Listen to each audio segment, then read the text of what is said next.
তো আজকের স্পেশালি যে কন্টেন্টটা দেওয়ার কথা ছিল সেই কন্টেন্টটা আসছে না, সেটা কিন্তু আগামীকাল আসছে। তো আজকের কিন্তু স্পেশালি কথা বলতে চলেছি মোহনবাগান এবং নর্থ ইস্ট ইউনাইটেড ম্যাচ সম্পর্কে।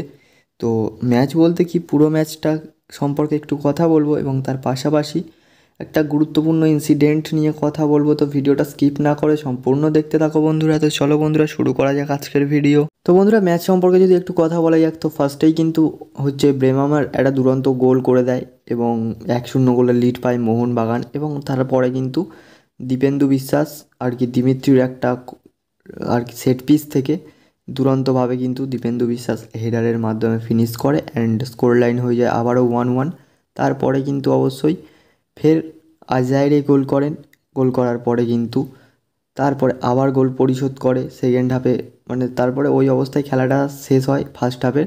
তারপরে সেকেন্ড হাফে কিন্তু অবশ্যই সুভাশিস বোস 61 মিনিটের মাথায় দুরন্ত একটা গোল করেন। তো গোল করার পরে ইকুয়ালাইজ করেন। তারপরে জেসন কামিংস একটা আউটস্ট্যান্ডিং ফিনিশ। তারপরে কিন্তু গোলটা 3-2 গোলে মোহনবাগান ম্যাচটা জিতে যায়।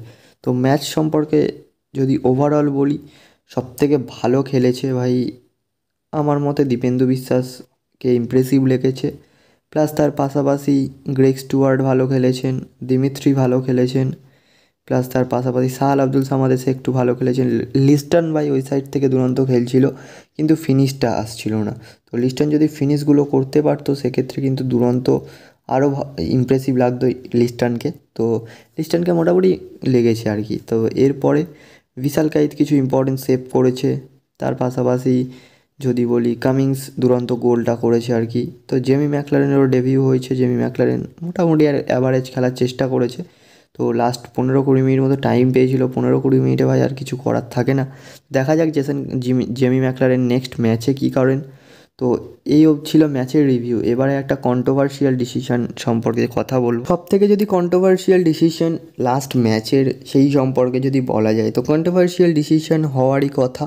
কারণ এক্ষেত্রে ওটা আমার মতে ফাউল ছিল, কিন্তু রেফারি ফাউল দেননি।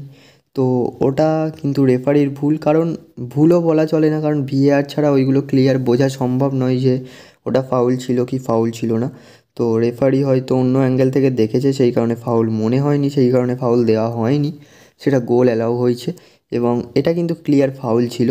এবং এর পাশাপাশি যদি বলি যে মোহনবাগান এবং মোহনবাগানের যে ফাউলটা, এর আগে একটা কিন্তু ইনসিডেন্ট ঘটেছিল মোহনবাগান মুম্বাই ম্যাচে, মানে এইবারে নয়, আগের সিজনে আইএসএল ম্যাচে। তো সেখানে কিন্তু গ্রিফিথস কুনু মেরেছিল বিশাল কাইতকে, এবং সেই বলটা কিন্তু বিশাল কাইত ছেড়ে দেওয়ার ফলে সেটা মেবি গোল হয়েছিল, কিন্তু সেটাকে গোল দেওয়া হয়েছে, ফাউল দেওয়া হয়নি। তখন ভাই এই জ্ঞানী ব্যক্তিরা কোথায় ছিল? এখন যে জ্ঞানী ব্যক্তিগুলো জ্ঞান দিতে এসছে, যে পেড রেফারি বা আরও এক্সেট্রা অনেক কিছুই বলছে, তখন এই জ্ঞানী ব্যক্তিগুলো কোথায় থাকে তার? এবং বিশাল কাইতের যে ইনসিডেন্টটা বললাম, ওটা ভাই পুরনো ইনসিডেন্ট নয়। অনেকে বলতে পারে মানে যে জ্ঞানী ব্যক্তিগুলো উল্টোপাল্টা কথা বলছে, তারা হয়তো কমেন্ট বক্সে এসে বলবে ভাই ওটা পুরনো ইনসিডেন্ট, ওটা ভুলে যাও, এখন নতুন ইনসিডেন্ট বলো। তো নতুন ইনসিডেন্ট যদি বলা যায়, তো নতুন ইনসিডেন্ট হচ্ছে বিশাল কাইতকের ব্যাপারটা বাদ দিলাম, তাহলে লিস্টনের ব্যাপারটা যদি ধরি, লাস্ট নর্থ ইস্ট ম্যাচে দানিশ যে ফাউলটা করেছে ওটা রেড কার্ড কেন হয়নি? তাহলে তোমরা জবাব দিয়ে যাও। যদি পেড রেফারি হতো ওটা তাহলে রেড কার্ড হতো। পেড রেফারি যদি হতো বা কমিটির টিম যদি হতো, সেক্ষেত্রে ওটা কিন্তু রেড কার্ড হতো। তাহলে রেড কার্ড কেন হলো না? বা তোমার যদি পেড রেফারি হতো, সেক্ষেত্রে দুটো পেনাল্টির মধ্যে একটা পেনাল্টি হয় না, কিন্তু আর একটা পেনাল্টি, ওটা 50-50 চান্স, ওটা পেনাল্টি হতে পারতো যদি পেড রেফারি হতো বা আমরা কমিটির টিম হতাম সেক্ষেত্রে। তো এইসব উৎখাট কথা কথা বলার কোনো মানে হয় না, ঠিক আছে?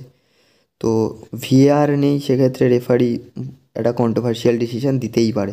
ওটা যদি তোমাদের ফেভারে দিত সেক্ষেত্রে, বা নর্থ ইস্টের ফেভারে দিত, সেক্ষেত্রে নর্থ ইস্ট সমর্থকরা কি কথা বলতো? নর্থ ইস্ট সমর্থকরা কিন্তু নাচানাচি করতো যে ভাই ম্যাচ জিতেছি।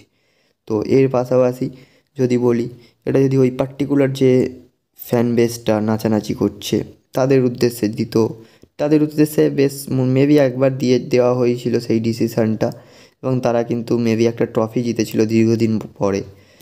তো অনেক ব্যাপার আছে, ওসব ব্যাপার খুলে বলে লাভ নেই। তো দীর্ঘদিন পরে ট্রফি জিতেছিল, তারা কিন্তু নাচানাচি করছিল। তো এক্ষেত্রে ভাই যাদের দিকে যাবে তারা কিন্তু নাচানাচি করবে। যেমনটা তোমরা ইতিহাসে নেচে এসেছো, কন্ট্রোভার্সিয়াল ডিসিশানে ট্রফি জিতেছো। ভাই কন্ট্রোভার্সিয়াল ডিসিশানে মোহনবাগান 3টে পয়েন্ট পেয়েছে জাস্ট, আর একটা টিম তো কন্ট্রোভার্সিয়াল ডিসিশানে ভাই ফাইনাল ট্রফি জিতে গেছে। তো এই ছিল বন্ধুরা আজকের ভিডিওটা কেমন লাগলো কমেন্টে জানিও। চ্যানেল নতুন হলে সাবস্ক্রাইব করে দিও, আর চ্যানেলটা নতুন হলে অবশ্যই চ্যানেলটাকে সাবস্ক্রাইব করে পাশে থেকো। অ্যান্ড ভিডিওতে একটা করে লাইক করে দাও, আর কমেন্ট সেকশানে জানিয়ে দাও তোমরা কোন টিমের সমর্থক, তাহলে আমার বুঝতে সুবিধা হবে। তো thanks for watching and keep supporting.